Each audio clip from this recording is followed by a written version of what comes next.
So, the latest TikTok trend might be making some members of Gen Z completely unemployable. I'm gonna break it down, but first, welcome back to my channel. I'm Brad Polumbo. I cover all the craziest things on the internet, in our politics, and in the LGBT community from a center-right, moderate perspective. If you're new here, consider subscribing and sticking around. We just recently crossed 100,000, and that is such a huge landmark. It came way quicker than I expected, and I'm so grateful to have you all here with me. If you get a kick out of this video, don't forget to like and comment as we go along, and let me know your thoughts. Now, the TikTok trend we're going to talk about today is absolutely going mega viral, and it's this thing where people are filming themselves getting laid off from their jobs. It all started a couple of weeks ago when one young woman in particular filmed herself getting laid off from her job at Cloudfare. And this long video, it's about 9 minutes in total, went super viral. It broke TikTok. Here's a little bit of that.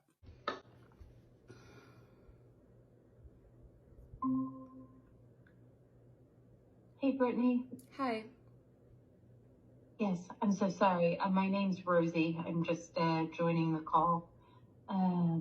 Nice to meet you. I'm on the HR team. Hi, Brittany. Hi. Thanks for meeting with me and Rosie. We have an important meeting today. We finished our evaluations of 2023 performance. This is where you have not met Cloudflare expectations for performance. We've decided to part ways with you. Yeah, I'm gonna stop you right there. I have had the highest activity amongst my team. Since I've started, I have had 3 contracts out, done a really great job managing my deals up until the very end that decided not to close last minute. So I don't think that makes a lot of sense for me in my Cloudflare journey here so far. Also, every single one-on-one I've had with my manager, every conversation I've had with him, he has been giving me nothing but I am doing a great job, I have had great activity, I have really great meetings, I'm picking up the products very quickly, and things have been going really, really well. I make really great relationships with my clients. So I disagree that my performance hasn't been I haven't met performance expectations when I certainly have, just because I haven't closed anything officially. I hear you. Also, why are you doing this and not my manager? Not, we've never met, so this seems a little odd that my manager has no idea that this has been happening and the director has no idea that this has been happening. So I'm just definitely confused, and yeah, I would love an explanation that makes sense. This video went so viral that the CEO of Cloudflare responded publicly with a sort of explanation, sort of apology, saying it should have been handled better. Yeah, the CEO made a public statement because this blew up so much, so it really did reach a lot of people and cause a lot of buzz. She seems to have kicked off something of a trend because many, many other videos pretty similar to this one have also gone viral. I'm waiting for them to let me into the meeting room.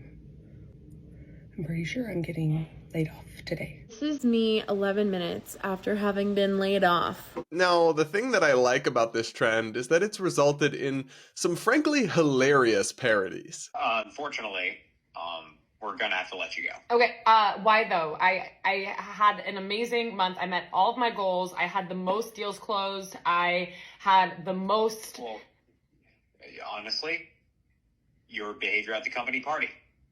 I mean, you started a grind line with the interns.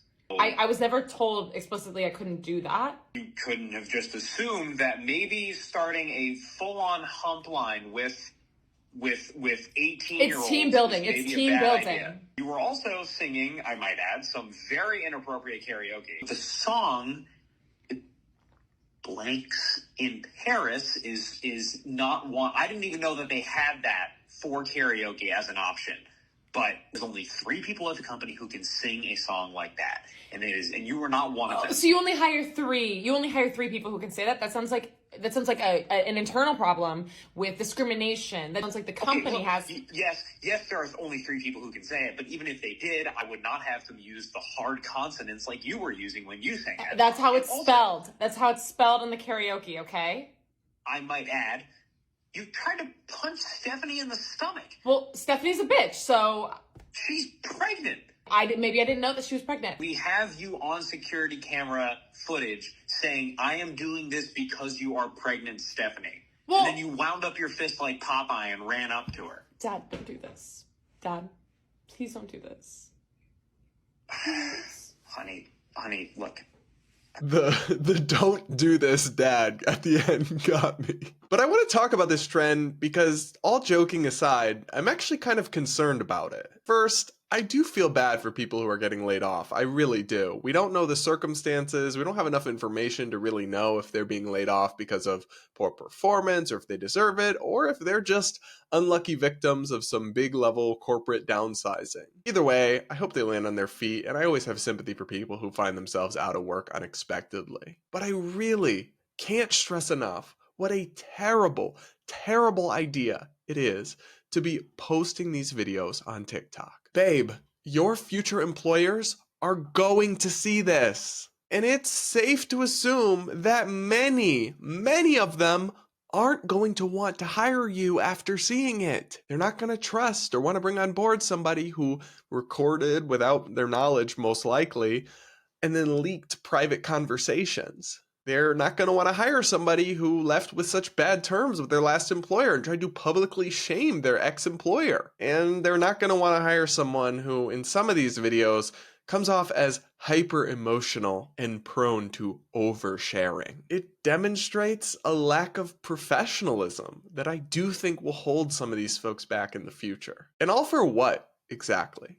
What are we accomplishing by showing this, or by getting yourself a brief moment, a little snippet of attention online and some sympathy? These people aren't influencers who are going to build a brand and build a new career off of this. They're just people with a few thousand followers who will get one big video. They're probably not even positioned to make any money from it, but even if they do, it would just be a little blip. So they're really not going to be left much better off for this going viral. And yet then, when they have to go back into the real world and work, it might haunt them, this digital footprint. I'm sorry, but there's just no amount of likes or clicks or comments or DMs or anything that make that worth it. And I just have to say, Gen Z has an oversharing problem. I'm constantly seeing TikToks of people talking about what STDs they have. So I've had chlamydia 3 times. Describing their sex lives in great and unsolicited detail. My micropenis is beautiful and I am not ashamed. Bearing all their marriage or relationship drama to the world, or otherwise posting things that are perfectly normal parts of life, but really should be kept private. All for clicks, likes, and views in the immediate short term. But have any of them really thought through what this will mean in the long run? Have they thought about what it will be like for their kids one day when they're laughing and their friends are laughing at them and showing them videos of their dad talking about their micropeen? Is that really gonna be cool? Like, okay with you to set yourself up for that down the line just because you'll get a lot of likes on TikTok? We've made attention a form of social currency, and now people are so desperate to do anything they can to get noticed. I really worry, for their own sake, that they're not considering the long-term consequences of their decisions and the fleeting benefits that are really at stake here. What do you guys think of this whole sharing your layoffs trend and the huge increase in oversharing on TikTok in general? Let me know in the comments, and I'll leave it there for now, but if you're still here, you must have found something interesting or insightful about this video, so don't forget to like and maybe even consider subscribing us. We're already almost at 105K, and we just crossed that 100K threshold. I really can't believe how fast we're growing, and I can't thank you enough for all the support you guys are showing my content. So thanks again for joining me for this video, and do consider subscribing, and if not, I'll see you all in my next video. But if you're somehow not sick of me yet, you can go here or here to check out some of my other recent content that you might just like.